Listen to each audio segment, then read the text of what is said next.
Kom de ned med din dildo? Ja, og nede i stuen og Nej! Jo. Ej for helvede. Ej, hvordan reagerede Lars? Var det deres børn, der kom med den, eller jeres? Vores, den lille og deres. Nej! Så sad Jonas, han havde sagt, det er altså mor, den skal I ikke lege med. Jeg kunne godt se, hvad det var. Nej, hvor pinligt, hvordan reagerede Lars? Jamen, grinte bare. Hvad med de to andre? Eller parret der? Det grinte bare. Ej! Hold kæft. Ej, og ved du hvad, nej, og det bedste er, fordi hun har ramt rundt og leget med den før, Emma. Når vi sover, altså, hun synes, at den er fin lyserød, og det Ja. er sød, og den er lækker. Så hun spurgte mig, hvad er det her for noget? Ja. Men hun sagde, Emma, det skal du ikke lege med, sagde Jonas bare til hende. Nej, så har jeg sagt til hende, det var mit legetøj. Ej. Og så her, lige så havde hun jo så fundet den der, da vi skulle afsted. Så da vi var ved at pakke, så sagde hun, har du nu fundet de legetøjer, du skal have med? Altså, så sagde jeg så til Emma, ja, mor, skal du ikke have dit legetøj?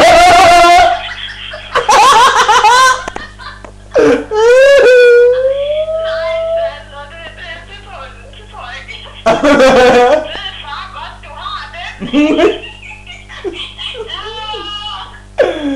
Mine smøger smager som vitaminpiller lige nu. Mor, skal du ikke have dit legetøj med? Ej. Hun er da sød og betænksom. Ja da. Hun synes, at mor skal have legetøj med. Nej, det skal hun i hvert fald da. Er det sådan en tyk eller minimum? Er det en tyk eller mellem eller minimum? Det har jeg jo ikke meget forstand på. Er det en god håndfuld, eller kan dine fingre nå om den nemt? Mine fingre kan nemt nå, tror jeg. Så du er en bedre stram pusling. Og kæft, men det er klart, man hver eneste gang han hopper på dig, så suger du så om penge der. Tror du fanden, der kommer unger omkring den, men... Jeg kan godt sige dig, ven, når du først jager noget derinde, så kommer der aldrig ud igen, dog. Nej, det er sgu farligt. Ej. Jeg vil også prøve noget. Jeg vil også have det sjovt. Har du det ikke sjovt, mand? Jo, lige nu har jeg æderpakken med Stiv. Du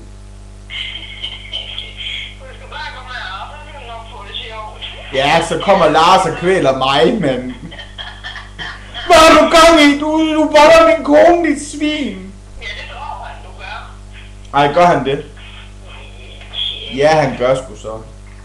Han tror, alle får lov til at knække mig. Ej. Jeg tror, vi skal holde det lødigt sprog, fordi vi er altså på YouTube lige nu. Oh shit, jeg sagde til dig, at du ikke skulle lukkes på det mere. Jamen, Du er ikke det er kun små Jessicaer og folk, sådan nogle rigtig søde folk, der subscriber til mig, og de amerikanere alle sammen. Ej, der er en dansker, det er min bedste veninde, men hun sidder bare og smiler lige nu, når hun ser det. Det vil sige, Tine, når du ser det her, så smiler du, det ved jeg. Og så tænker du, Dennis, du er rigtig klog. Det ved jeg godt. Men jeg savnede dig ligesom.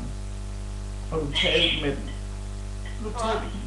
Det er bare lige internt, Tine. Lille øjeblik med hende. Men jeg elsker dig. Så højt. Det skal du vide. Jeg glæder mig så fucking meget til vores tur til Polen. Nej, du må utro, Dennis. Ja. Ja, det er jeg faktisk. Min bedste veninde Tine. Vi skal til Polen her i maj. Det bliver så fedt. Tine, hun skal have fjernet maveskin, og så skal hun have lavet fedtsugning. Og det bliver så fedt. Og så har hun spurgt, om jeg vil tage med ned. Om jeg vil passe hende bagefter, fordi jeg har jo prøvet det. Altså ikke fedtsugning, men maveskin. Og det er bare den største ære i verden, så hun... vi skal køre i hendes bil derned, og så skiftes vi til at køre den nedad, og så... jeg vil så ikke have, at hun kører så meget, for jeg vil have, at hun skal bruge så meget energi som muligt på at slappe af. Men det kan også godt være, at det er godt for hende, at hun kører, så hun ikke tænker så meget. Og så, når vi kommer derned, vi kører mandag derned, tirsdag, der skal hun til forsamtale. Og så onsdag bliver hun opereret, og så torsdag og fredag er det på hotellet minimum. Undskyld, og så praller vi hjemme bagefter. Nu faldt mikrofonen ned. I don't know if you guys heard this, but you know, it's just rambling on, so enjoy. Og så, når vi har været dernede, men det er faktisk pisse billigt, det er det. Der hører et hotel til privatklinikken. Og der giver man, jeg tror det var 250 kroner. Uanset om du har partner med eller ej. Per overnatning. Er det ikke pisse billigt? Og det er vist sådan temmelig meget fornem klinik. Ham jeg talte med inde ved kirurgirejser, han sagde, at det var en, der kom skuespillere fra hele verden og sådan noget derned. Fordi det er sådan en rigtig, rigtig smuk by, det er i. Og det er en meget anonym by, og det er en meget anonym klinik, så når man kommer derned, så bliver du bliver egentlig bare, hvad skal man sige, guidet rundt sådan meget individuelt. Der er ikke, altså, det er meget tysk, en rigtig, rigtig fin behandling og sådan noget. Så det kunne ikke være bedre, og jeg glæder mig så meget til at være der. Jeg glæder mig til at holde hende i hånden, og jeg glæder mig til at støtte hende, og jeg glæder mig til at græde sammen med hende, og jeg glæder mig til at grine sammen med hende. Så det bliver fantastisk. Ej, jeg har lige slukket en smøg. Hvordan fanden kan det være? Når den ligger ikke på gulvet, så har jeg sgu slukket den. Ej, mand. Malene, var det Singsnap, det hed, eller hvad var det hed? Ja, Singsnap. Singsnap. Singsnap likes. Ej, ja.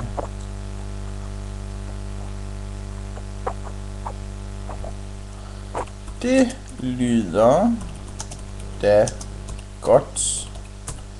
Så har I da noget at se til. Hellere det kommer indtil at lave. Det er den nye, jeg er begyndt at snakke lidt med, men jeg ved ikke, om jeg har skræmt ham væk, eller hvad jeg har. Hvem er det? En rigtig, rigtig sød gut.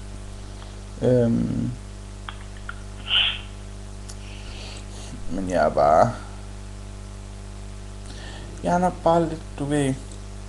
mig. Lidt dig? Men jeg tror bare ikke, jeg skal have nogen. Det vil... Jo, der er. Nej, jo, altså det skal jeg da på et tidspunkt, men jeg har det bare sådan... Jeg er bare nogle gange lidt for speciel. Og det, altså det, jeg laver fandme ikke om for nogen, det gør jeg ikke. Man kan sagtens indgå kompromis og sådan noget, men jeg er bare den, jeg er. Det er jeg altså. Det må jeg nok lige sige ja til. Det er jeg. Malle. Nu der er 2 minutter og 12 sekunder tilbage, og bagefter, når den er færdig, så går jeg lige ind på Singsnap, og så skal vi lige kigge lidt sammen. Okay. Drikker du? Om jeg drikker? Mm. Lige nu? Ja. Ja, så men blå jul. Ej, fy for helvede. Ad. Det er det bedste. Ad. Jeg vil have gul. Nej. Jeg går bedst lige gul en gang, men... Den blå for stærk, den river for hårdt i mine homoseksuelle spiserør. Det er net, når du skulle ud og finde dig en fyr, ikke? Ja.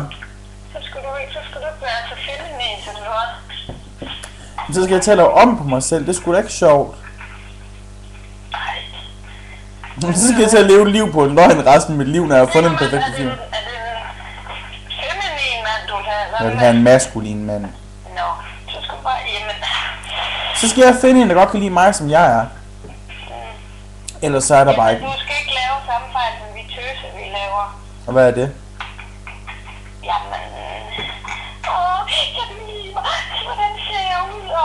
Ej, ved du hvad? Jeg ved godt, hvordan jeg ser ud. Jeg er fed. Det behøver jeg ikke fortælle mig. Hvornår skal vi være sammen næste gang? Ej, og herregud. Nej. Ved du hvad? Det har jeg lært mig ham her. Tysk Demsen. Det er godt nok lige slut. Nu er der 45 minutter tilbage. 45 seconds, guys, and then it's the third and final video because Melina and I need to say some personal things. It's just not, you know, it's not necessary that you guys hear it because Melina and I love each other and we have a very serious relationship. We're gonna sing songs together at her brother's sound studio, and we need some planning for the new album because when her brother hears us, he's gonna love us, and we're gonna get so famous that everyone's gonna say, "Ah, I knew him from YouTube," and she's so cute. So 4 seconds running. I love you. Bye bye.